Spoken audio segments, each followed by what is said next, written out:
दिल्ली में किसके नाम पर वोट पड़ा इस बार? अरविंद केजरीवाल की पार्टी। अरविंद केजरीवाल बाहर आने के बाद बोले कि हमें जेल में डालने का सबसे बड़ा नुकसान बीजेपी को होगा। ये सिंपैथी वोट है। अच्छा, दूसरा एक और फैक्टर है कि दिल्ली में जाइए, लोगों से बात करिए तो कहते हैं भाई बिजली पानी का परिवारों को फायदा हो रहा।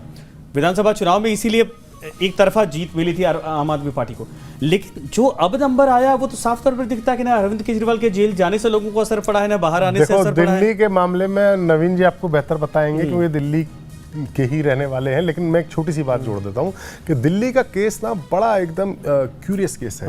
क्योंकि आप देखिए कि 2014 में दिल्ली की सातों सीटें बीजेपी ने जीती, लेकिन 2015 में चुनाव हुआ कुछ ही महीने बाद तो अरविंद केजरीवाल ने क्लीन स्वीप कर दिया। 2019 में बीजेपी ने सातों की सातों सीटें जीती, लेकिन उसके बाद 2020 में चुनाव हुआ तो फिर अरविंद केजरीवाल ने क्लीन स्वीप कर दिया।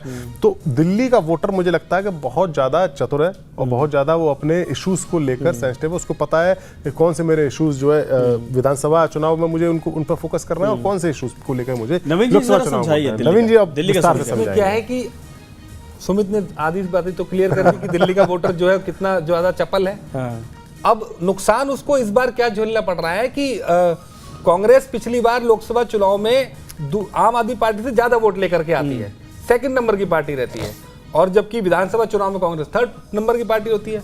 तो जो वोटर है उसे पता है कि ये चुनाव जो है वो उसका चुनाव है, प्रधानमंत्री का चुनाव है, उसमें अरविंद केजरीवाल कुछ नहीं करेंगे, तो वहां वो कांग्रेस को वोट देता है। और वो कांग्रेस को वोट देता है क्योंकि वो झाड़ू को वोट देता है, वही वोट वहां जाता है। उसके बाद जो है जब वापस दिल्ली में एमसीडी का चुनाव आता है तो वो झाड़ू को आगे बढ़ा देता है। नहीं तो फिर ये बताइए ना, बिजली पानी जो देता है उससे मतलब अरविंद केजरीवाल से जनता को मतलब नहीं है दिल्ली के। अरविंद केजरीवाल जेल जाए चाहे आए, मैं बताता हूँ। अरविंद केजरीवाल को जब वोट दिल्ली के विधानसभा का चुनाव होगा तो अरविंद केजरीवाल को वोट दिल्ली के अंदर बजाते जितना पड़ रहा है उतना ही पड़ेगा। दिल्ली का जो वोटर है वो एक बार मैंने सुमित से भी चर्चा की थी, वो 30% करीब बीजेपी को वोट यहाँ पर पड़ता आया है विधानसभा के अंदर। वो वैसे के वैसा ही रहता है। बाकी जो वोट है वो फ्लक्चुएट करता है आम आदमी पार्टी और कांग्रेस के बीच में। मतलब पहले कांग्रेस को पड़ता था, वो आपको पड़ने लग गया। इस बार की सिचुएशन जो आंकड़े खराब आ रहे हैं उसके ये जो अलग आ रहे हैं चकित करने वाले, इसके लिए सबसे बड़ा कारण है कि तीनों अगर कि जो सीटें हैं उनमें जो बंटवारा हुआ है, जो वोटर झाड़ू ढूंढ रहा था बैलेट मशीन पे, उसको झाड़ू नहीं मिली, पंजा मिला तो पंजे पे नहीं जा रहा, उसे भाजपा को वोट दे दिया।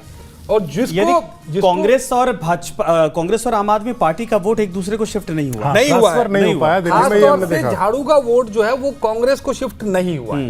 अच्छा, अच्छी जगह, समय कम है, अब हम लोग वाइंड अप करते जा रहे हैं। पंजाब का छोटा विश्लेषण जल्दी से 1 मिनट के अंदर। पंजाब में कांग्रेस पार्टी 7 से 9 के आसपास जा रही है। आम आदमी पार्टी इस चक्कर में, इस लालच में अलायंस नहीं किया कि हम वहां पर सरकार में बेहतर करेंगे, लेकिन वहां पर 1 से 2 या 2 से 3 सीटें मिलती दिख रही हैं।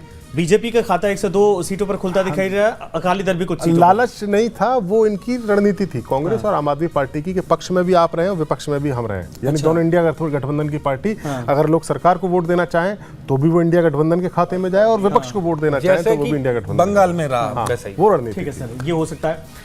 बहरहाल ये था सभी सीटों पर विश्लेषण, 543 सीटों का विश्लेषण। जो नंबर हमारा खुद का सर्वे है वो आपके सामने है, लेकिन इसके अलावा जितने एजेंसियों ने सर्वे किए हैं सभी भारतीय जनता पार्टी को प्रचंड बहुमत के साथ सत्ता में वापसी करवाते दिखाई दे रहे हैं। लेकिन 4 तारीख का इंतजार करिए, कुछ 10-20-50 सीटों का अंतर, 10-20 सीटों का अंतर होता है कभी कभार, लेकिन अमूमन देश का मिजाज क्या है ये इस सर्वे के जरिए देश की जनता के सामने आ चुका है। धन्यवाद आप सभी का, देखते रहिए न्यूज़ नेशन।